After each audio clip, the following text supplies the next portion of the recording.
Hello, ladies and gentlemen. Welcome to another Alter Confusion interview. This time we have Molly Proffitt, co-founder and CEO of Ker-Chunk Games. So, Molly, tell us a little about yourself. I am a developer. I've made, I think PrinceNapped is our 14th game, and then, of course, a ton of unreleased stuff. Of course. I work with clients during the day and also on original IPs.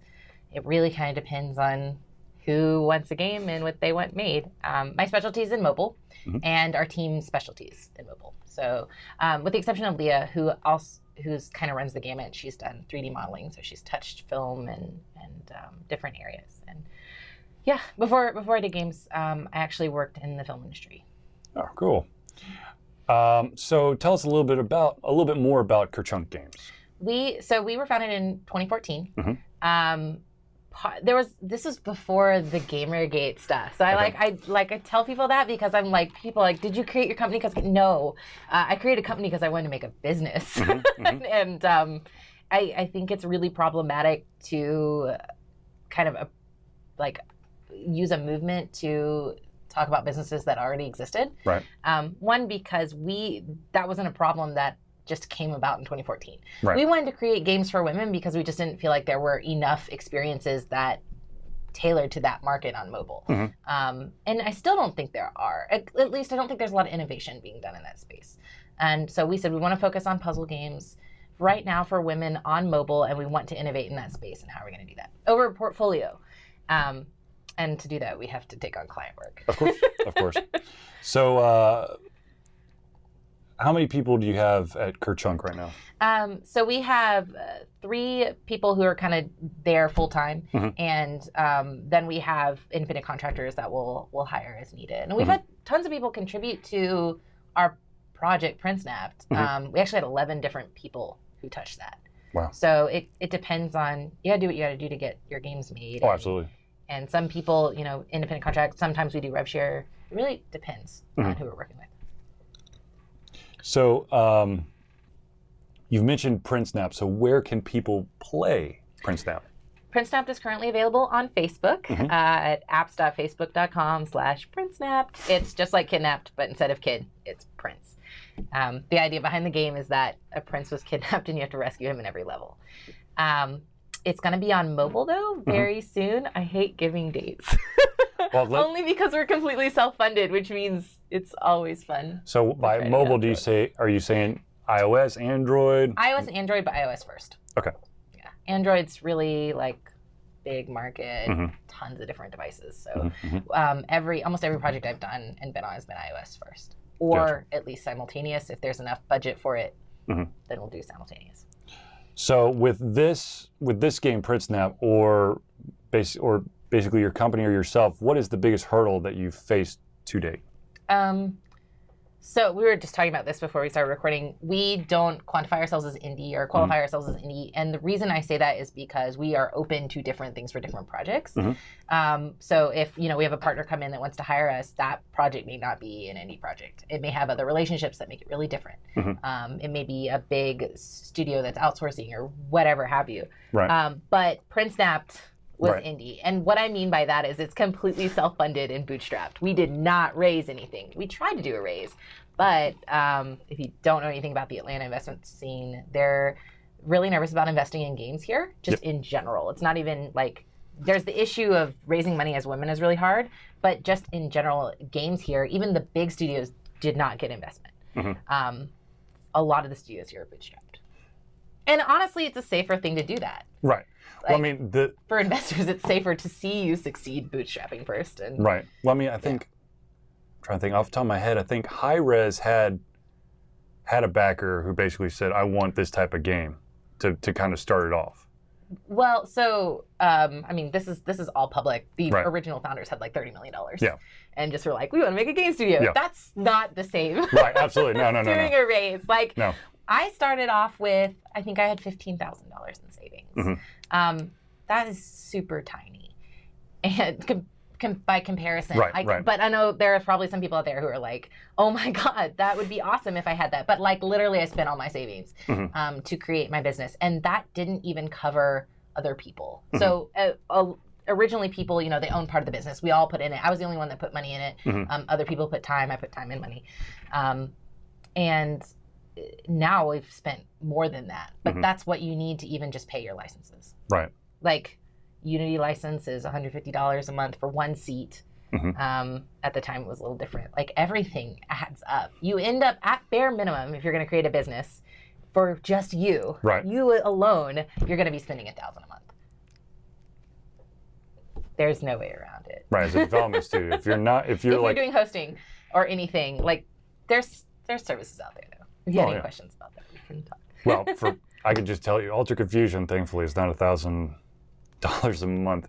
But I do some creation, but nothing public. But it's just, a company of one. It's not cheap. It's not cheap. And I have a day job. There's no way in hell I could support myself with just doing this. First of all, I don't make any money off of it. I do everything for free, pro bono. Or I'm sorry, I do it for game codes so that I can review the games. Yeah. And that's basically it. But okay, so you kind of... I don't know if that answered your question. No, it does. There are a lot more struggles than that. Well, I'm sure. Actually, but I feel like we've overcome a lot of them because we're still here. Yeah.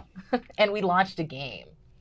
Most people don't make it that far. Yeah. By themselves. Like, it's not my first one. So a lot of people think it's my first game for some dumb reason. My only game that actually saw itself all the way through is a game that the company, the only piece that we weren't allowed to put our names on the game. Yeah. We were only allowed to put the company logo on there. If you even get that. Because if you work in client work and white label, sometimes you don't even get that. Well, so anyways, anybody playing Major League Baseball 08, that I had a hand in that. Nice. Yeah, that was before smartphones. So I had to make 8 or 10 versions of port and change the dimensions. Were you in Atlanta? Yeah, I was Blue Heat. So I feel like that's really common to our area, that a lot of people who aren't from Atlanta don't know about the Atlanta development scene. There's a lot of white label. There's a lot of agency work. How would you describe what to individuals outside? What would you say white label is? White label specifically actually is more rooted in the idea that you could do reskins of an existing technology. Now, I guess it's more broadly being used to describe agency work that you can't put your own name on. So, gotcha. Really, really big properties may outsource or buy something that already exists, skin it, and say it's theirs. Okay. Yeah, I can't say much else. That's fine. Okay. But basically, that's why you can't on your, unless you put it in your contract. You're we want to be able to say on our website that we worked on this. You're going to take a hit usually financially for that. Oh yeah, absolutely. Yeah. So that's. You want recognition? If you can even get that. Yeah. No, when we work in that game, that was the biggest thing was that we could at least put the company logo in the credits. That was it. Yeah. What a lot of people will do is they'll still show people and work on it when you're doing business development, but their website may not have it. Well, the only thing you need to do is just reverse engineer the code, and then my name's everywhere. But anyways, so in the comments. Yeah, exactly. It's commented everywhere. So you've kind of already led into this, but so your future plans, immediate future plans of getting PrinceNapped out on the mobile, first iOS and then Android. Is there are you starting to formulate maybe an idea after PrinceNapped? Yeah, we are. We can't talk about it right now. Well, because we're way too in the idea. We have 6 ideas that we started drawing. We're very, very creative, very much just sketch or paper prototype. Love paper prototyping. We're also working on 2 things for the asset store. So those will hopefully go sooner rather than later, because we're big on just creating things and other streams of revenue and stability and stuff like that. So, yep. So actually, to kind of go back on PrinceNapped, you alluded to the fact that it's a puzzle game. So and that you are trying to rescue a hopeless prince who's got himself kidnapped. So what kind of puzzle are we talking about? So they're unblock. There's a genre, if you haven't played it on mobile, everybody thinks a puzzle, they think of match 3. To me, it's actually weird to qualify match 3 as a puzzle because it's more just matching. Right. But technically, I guess it's a puzzle. When I think of puzzles, I usually think there's a solution or there's less randomness. So for us, when we approached this, we were like, can we build a platform, not even just a game, can we build a platform that is all open information? So there's no randomness in the game. There are multiple solutions for every level, but and you know, it's like, can I beat it in the least amount of moves and that sort of stuff. If you've ever played Kami, which is like a really beautiful paper folding game, that is an example of a open information game that's a puzzle with no randomness. Monument Valley technically is also Monument Valley. an open information puzzle game with no randomness. Yeah, Monument Valley got into some hot water when it announced when it was going to do like you have to pay for the expansion. Yeah. And people are like, oh, why would I have to pay for this? I loved that game. I would have paid twice as much for that game because it was so beautiful. That game was one of the I guess linchpins in forcing Apple to create a subsection in their store that says basically pay once, play forever. It was because, from my understanding, that game never nickeled and dimed you. It was just, hey, which is ridiculous. The fact that people were like, I don't want to pay for this expansion. You spent like what, $4? Yeah. Congratulations, it was less than Starbucks. And to be honest with you, that keeps the company alive. Well, the other thing is, even with the expansion, you're probably in the you know, at the very end, you're probably paying less than you would for a free-to-play game that you're having to spend, you know, money for extra credits or special power-ups or something like that.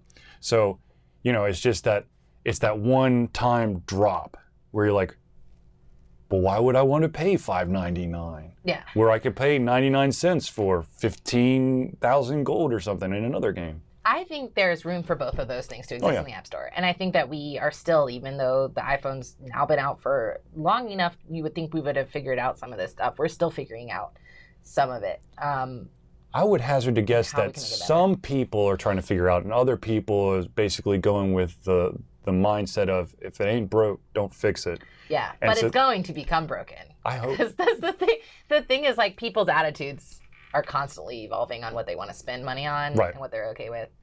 So, like, listening to the pulse of the App Store is really important. I'm totally okay with having in-app purchase. In my honest opinion, I'm okay with having like in-app purchases as long as it's not constantly getting, you know, smacked over your head. You know, like if I'm having trouble and I've, you know, maybe there's, okay, I'm going to go for some viewers, you may not. It might get too technical, but let's say you have a counter that basically goes into place in the background that tells the system that you failed level 25 15 straight times. Then maybe you pop that, you know, hint or suggestion up. It's not you failed twice. By the way, if you pay $5.99 right now, you can have and then you fail again. It's like, by the way, if you pay now $5.99, you know, like I like getting that reminder once in a while, but if it's just this constant, you know. Yeah.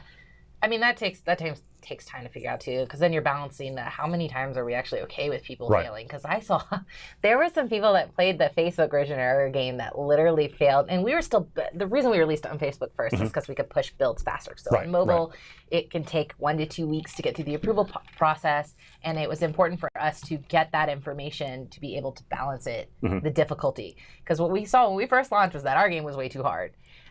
We actually changed a lot of like levels 1 through 20. We saw one lady in France fail a level like 70 times, and I was like, that's not good. Yeah. And you don't design based on one person, right? And hopefully you have things in place where you can make, because some people just aren't going to get it. There's just going to be like maybe 60% of your user base is passing on the first try, and then 30% is passing after like 3, and you're like, that's okay, it's level 50. I'm cool with that. Right. But there's going to be like 1 or 2 people that they love the game and they just can't get past it, and so you need to help everybody. That's why I like monetizing difficulty though, because that person actually needs that. Right. And the other thing is, to get through. For when you do something like that, in my opinion, if you do it right, you kind of make it a suggestion, not a you have to do this type thing. Because there are games out there that will wait until you fail, and they're like, by the way, you're not. I'm paraphrasing. No one's actually written it like this because I'm pretty sure people would find them and hunt them down. But I feel like some of those are like, by the way, you're not really playing the game to its full potential if you pay $6.99. Oh. Yeah, I see what you mean. Yeah, I'm okay with content gating. A lot of people hate content gating, but like as a player, say I wasn't even a developer, actually, I'm okay with content gating because it's the same really as premium model. Right. But it's really nice when you can give people alternative methods to earn currency. And actually, Facebook is really hard for this. So right now in our game on Facebook, you can't watch ads to earn currency. That's really different on mobile that we are capable of doing. There just aren't very many services that let you do incentivized ads on Facebook. Okay. But that's something we really believe in. We believe in supporting people who don't want to pay money. But most people are okay with watching ads in exchange for in-game currency. Yes, as long as there's an exchange. Yeah. Oh my God. Yeah. There's been a couple. They were rewarded for their time. There's been a couple of mobile games. I'm not going to name them. If anyone who's watching this interview wants to find out, you could probably just hit the review section. It's pretty easy to figure it out. But there's a couple of mobile games that pass or fail. Like if it's like a mini game, pass or fail, you're going to get hit with an ad. Sometimes you get the option of, if you watch this ad, you can basically restart where you left off.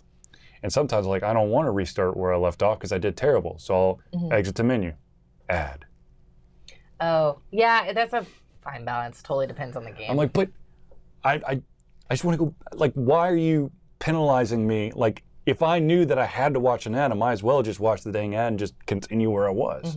But it's neither here nor there. I'd be interested to know like how that was working out for them. If they felt like they did that because they had to, because they weren't making enough income to support their business, or right.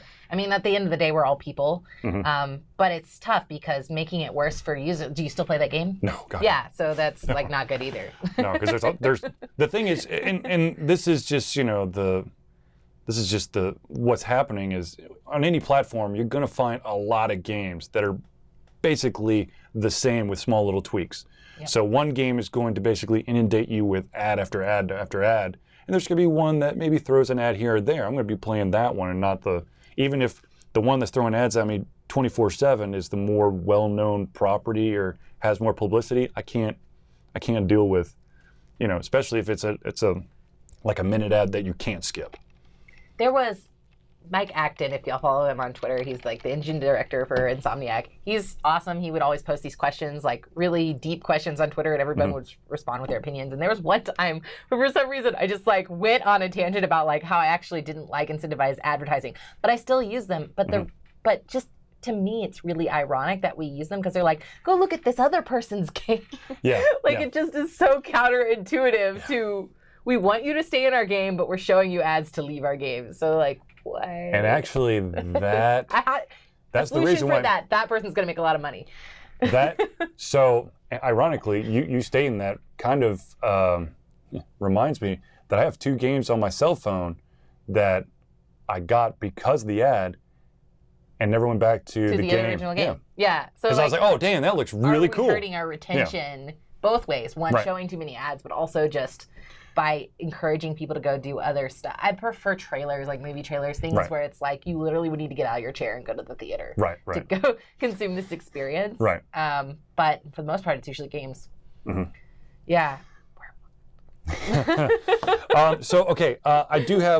got 2 more questions for you. One is probably a very loaded question, but then the other one's probably an easy one to kind of end on. And that is, correct me if I'm wrong, but basically, you created Ker-Chunk Games to kind of, to have show that, women can be very good developers, women-based games where the woman is the main focus, the hero, and brain fart. So my question, which I'm doing a terrible job of kind of putting all together, but so do you think in general that the female role is improving in games, or is it declining? Or I know that there's certain games out there that that. You mean like characters or yeah, people? Characters. Human not beings. not human. Well, here's the funny thing. When I first got into PC gaming, the title that basically was my gateway drug was created by a female developer, Roberta Williams. The whole King's Quest series. I mean, that's how I was introduced. And then it was so weird that I don't know who the hell is to blame, but basically all of a sudden it's like, oh, girls can't make games like. The ads in the 1980s okay. were really bad. Yeah. And the crash of the industry, obviously. Yeah. Both of those were bad. Whenever there's a recession or a crash or a depression, women always get the short end of the stick, and minorities, just not women and minorities, women are minorities, but people of different racial backgrounds and LGBTQ people always get screwed and stuff like that. But like, I think that representation, unfortunately, is trendy. And I wish I didn't have to say that, but it's like, oh, everyone's talking about this right now. Let's come out with a game that does this. And it can't be a trend. It's got to be a norm. Yeah, I mean, we want diverse, like, it's still okay to have the dude lead in games. It's still okay. We just want more games that have women representation. Unfortunately, if women are, today's equal pay day, if women don't make as much money, it's harder for them to start their own businesses. They don't ever start their own businesses with enough upfront capital, which means they have less runway, and they're less likely to get funded. They're less likely to get funded by angel and VC down the road. So if that's your whole story of your company, we're going to not see very many games that have characters in it that are diverse. So I do want to ask you about one series in particular that definitely was over-sexualizing the main character, who was female. But since their reboot of the series, in my honest opinion, I feel like it's become the Lara Croft. Oh, it's interesting. Lara Croft, the original Tomb Raiders is just this very busty girl in very tight shorts and a tank top. And in my honest opinion, especially the last Tomb Raider, I felt like she was, this intelligent, stealthy, cunning character that showed you that she had more grit than most of the dudes in that game. At least she existed. Yeah. So that's true. That's true. That's really sad that that's like the that's true. But also, I'm not against sexy. Yeah. So but I think sexy for sexiness sake is problematic. Dead or Alive, with its real boob emulation. Yeah, you need. Well, Conan has dick physics, so yeah, I don't know where we are right now, but you need balance, and you need it's okay to have sexy characters, but you also need to have and. To me, sexy isn't just about big boobs. There's different aspects of sexiness. Right. So you need just diverse body types.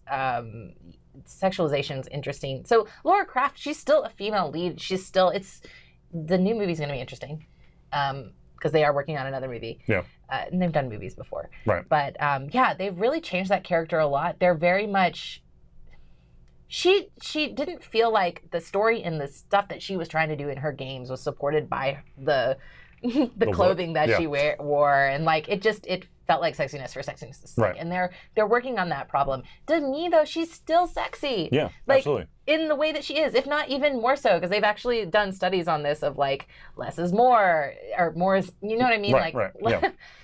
Yeah. Well, she's got more depth to it, which allows for a deeper kind of sexy to come through. It's not all just visual. Yeah, exactly. And I to be honest with you, like I said, I loved the last two Tomb Raider games where, it was more about her ability, her cunningness, she still looks great, but, she looks the part. It's not, she's in Siberia with shorty shorts and a tank top and a arsenal of guns that God only knows where the hell she keeps half of them. I think also our perception games is starting to realize, so many people in other industries have that work in entertainment, that sexiness is more than just about showing boobs and butt. Yes. It's in personality. And also there's different things that make up that quality. Being confident can be that. Right. Can be sexy. She is super confident. And I wish we could get to a point where that's actually something that works for everybody. Because I personally think it does. I know a lot of guys that find like strong women sexy. That's not a problem. The fact that we keep making it one is really crazy. Well, you would have to. I mean, you know, I think unfortunately it's one of those like stereotype things where society basically tries to imprint that this is the type of sexy everyone wants without actually like polling. Yeah, exactly. Like if you poll guys or ladies that like other ladies, whatever, doesn't matter. And that's not what they say. Yeah. I mean, I don't know. I get frustrated by it because I think you just need a diversity of different characters. Oh, absolutely. I mean, one of my favorite female characters is Red from Transistor. Mm-hmm. I mean, and also, women don't just have to exist to be there as the object of people's affections. They can just exist for other reasons, like what? They're not supposed to be just eye candy? Yeah, exactly. No, but I totally agree, and I do. I personally would like to see, an equal share of. I mean, if it's like a battle royale dude-only planet, then it would be kind of weird to have a female lead. Actually, there's an anime that had exactly that. There was a female planet and a male planet. Now I'm going totally off thing, and that was weird. It's a great anime, though. I can't remember the name off the top of my head. But anyways, random tangent. Okay, so to get back on track here. I was just about to bring up Horizon Zero Dawn, but I'm glad I did it. That's a good game. Everyone should go play it. Okay, so where can people find out more information about you, your company, and PrinceNapped? So they can go to Ker-Chunk.com. It's Ker-Chunk, CHUNK. Mm-hmm. And yeah, that has mostly everything. They can also follow us on Twitter at Ker-Chunk Games, but we should probably tweet more than we do. Twitter, Facebook, of course your website. Okay. Yep. And then of course, currently right now you can find the game PrinceNapped on Facebook and hopefully in the not too distant future, iOS and then Android. Yep. Awesome. Of course, we'll let everyone know on Facebook. Very good, very good. Okay, well, I do want to thank you for coming and doing this interview with me. It's been awesome. Continue to do what you're doing. And when you all do stuff, just hit me up. I'll blast it as best I can. But once again, thank you for sending in on this interview for us. And hopefully we'll bring you back. We'll get to bring you back in the near future.